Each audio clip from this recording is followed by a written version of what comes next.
নির্বাচনী আচরণবিধি লঙ্ঘনের অভিযোগে ত্রয়োদশ জাতীয় সংসদ নির্বাচনে ঢাকা ১১ আসনের ১০ দলীয় নির্বাচনী ঐক্যের প্রার্থী নাহিদ ইসলামকে কারণ দর্শানোর নোটিশ দিয়েছে নির্বাচন কমিশন। ১৮ জানুয়ারি পাঠানো নোটিশে নির্বাচন কমিশন জানায়, মোহাম্মদ নাহিদ ইসলাম, আপনি জাতীয় নাগরিক পার্টি এনসিপি কর্তৃক মনোনীত ঢাকা ১১ আসনের একজন বৈধ প্রার্থী।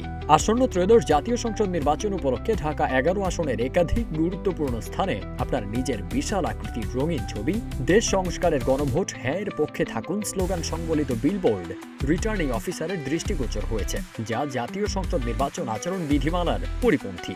শোকজ নোটিশে আরও বলা হয়েছে, এ ঘটনায় নির্বাচনী আচরণ বিধি লঙ্ঘনের দায়ে আপনার বিরুদ্ধে কেন আইনানুগ ব্যবস্থা নেওয়া হবে না, আগামী ১৯ জানুয়ারি সকাল ১১টার মধ্যে আপনি নিজে বা আপনার প্রতিনিধির মাধ্যমে উপস্থিত হয়ে লিখিত জবাব রিটার্নিং অফিসারের কার্যালয়ে দাখিলের জন্য অনুরোধ করা হলো।